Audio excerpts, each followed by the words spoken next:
सिर्फ हमारे पास यहाँ पे AC circuit containing only capacitor, मतलब एक कैपेसिटर है, मतलब प्योरली कैपेसिटिव सर्किट भी इसको बोला जाएगा। और आपने यहाँ पे जो कनेक्ट किया है ईएमएफ सबके लिए सेम है, चाहे वो आप रेजिस्टर के लिए कनेक्ट कर रहे थे, चाहे इंडक्टर के लिए कनेक्ट कर रहे थे, यहाँ कैपेसिटर के लिए भी आपने ई नॉट साइन ओमेगा टी को ही लेना है। और कैपेसिटर में क्या होता है, जैसे मैंने बताया पोटेंशियल डिफरेंस सेटअप हो जाता है, तो यहाँ पे पोटेंशियल डिफरेंस अक्रॉस जो कैपेसिटर होगा वही इस ईएमएफ के यहाँ पे इक्वल माना जाएगा। तो दैट मीन्स पोटेंशियल डिफरेंस यहाँ पे V है, V इक्वल टू क्या हो गया E, और V इक्वल टू E कहने का मतलब कितना हो गया ई नॉट साइन ओमेगा टी। ठीक है, ये ई नॉट साइन ओमेगा टी आ गया। और आपको फॉर्मूला तो पता है, फॉर्मूला Q इक्वल टू क्या होता है, Q इक्वल टू CV होता है। तो C इक्वल टू क्या होगा Q बाय V, है ना। Yes sir. तो यहाँ पे मैं इसी को थोड़ा कंटिन्यू करना चाहूंगा और मैं कहूंगा कि आप भी यहाँ पे Q इक्वल टू CV लिखो, CV, और V की जगह पे आप इसको ले लो C, ठीक है, और यहाँ पे ई नॉट साइन ओमेगा टी लिख लो। ऐसा कर लो आप, जब आप ऐसा करोगे यहाँ पे तो आपको फिर से देखने को मिलेगा कि अब आपको क्यों मिल गया, लेकिन आपको क्या चाहिए, क्या करंट। तो करंट चाहिए तो यहाँ पे आपको क्या करना पड़ेगा, डिफरेंशिएट करना पड़ेगा, I equal to d q by d t. तो d q by d t that means जितने भी टर्म्स हैं, मैं यहाँ पे डी बाई डी टी लिख रहा हूँ, और जितने भी टर्म्स हैं यहाँ पे आप लिख लो सी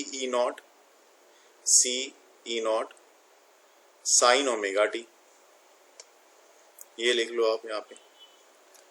अब इसमें आपको अच्छे से पता है कि कांस्टेंट टर्म्स कौन सा है, जो कांस्टेंट है उसको बाहर निकाल दो आप। तो मुझे तो लग रहा है सी और ई नॉट दोनों ही कांस्टेंट है, तो मैं क्या करता हूँ यहाँ से सी और ई नॉट दोनों को बाहर निकाल देता हूँ। सी भी बाहर निकल गया, ई नॉट भी बाहर निकल गया। डिफरेंशिएशन किसका करना है, तो डिफरेंशिएशन आपको सिर्फ साइन ओमेगा टी का करना है। साइन ओमेगा टी का डिफरेंशिएशन क्या होता है,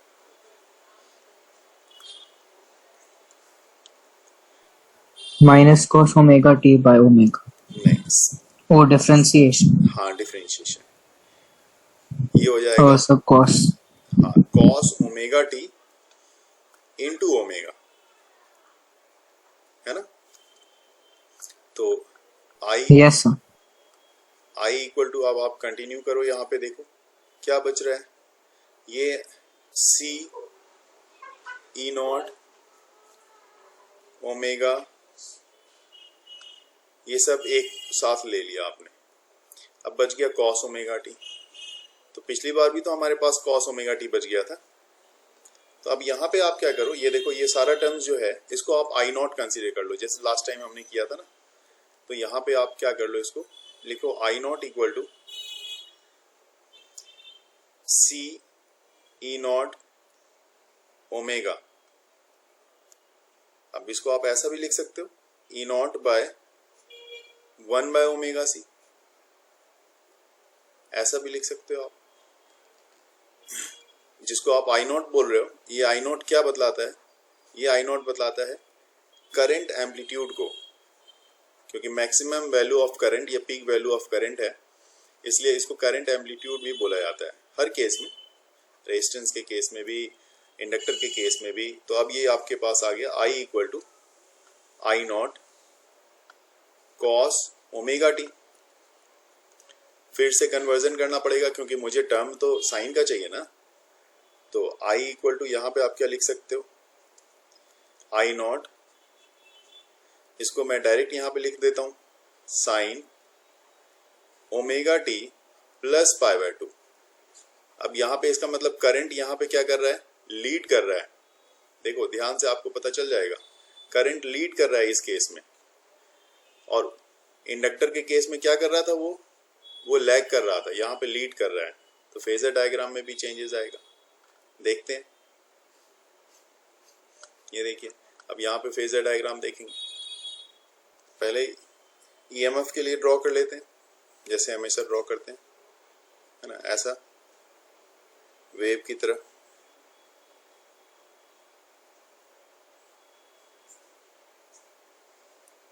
ठीक है, और इसमें भी ईएमएफ का ड्रॉ कर लो पहले। तो ईएमएफ का तो सेम ही है, उसमें कोई कमी तो आई नहीं है, सेम है, ऐसा ड्रॉ कर दिया।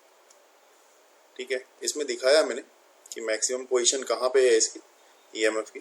तो ये ऐसा, इसको साथ में लेके चलेंगे और ज्वाइन करके देखेंगे दोनों तरफ कि मैक्सिमम ईएमएफ की वैल्यू जो है वो कहाँ पे हमें मिल रही है। ऐसा देख लिया हमने, इस जगह पे मिल रही है। तो इसका मतलब ये वाली जो वैल्यू है ये हमारे लिए ई नॉट को रिप्रेजेंट कर रहा है। ये ई नॉट को, इस जगह भी ये ई नॉट को रिप्रेजेंट कर रहा है। ठीक है, यहाँ पे आप π/2, ये पाई, देन 3π/2, देन पाई, 2 पाई, इस तरह से मूव करना है। ये एंगल जो बनती है हमेशा कितनी बनती है, ओमेगा टी की। अब दूसरा जो ग्राफ ड्रॉ होना है उसको ध्यान से देखो। उसमें क्या करना है, करंट जो है यहाँ पे क्या कर रहा है, लीड कर रहा है। ठीक है ना, करंट लीड कर रहा है तो करंट आपको इधर से आएगा, देखो ऐसा।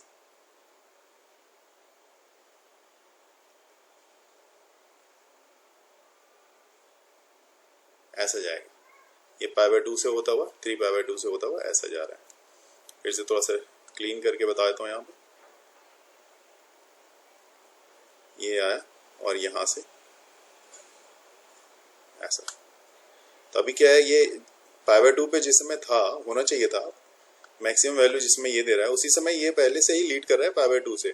तो इसका, इसके ग्राफ के लिए देखा जाए तो इसका ग्राफ इस तरफ। ठीक है, इसको ज्वाइन करके चेक कर लेते हैं कि वही ग्राफ है या नहीं है, दोनों तरफ सेम है या नहीं है। ऐसा देखो, इसको ज्वाइन कर दो आप। तो ये वाली जो वैल्यू है, ये कलर लाइट ग्रीन कलर की, ये वाली जो वैल्यू है ये आपको बता रही है आई नॉट को।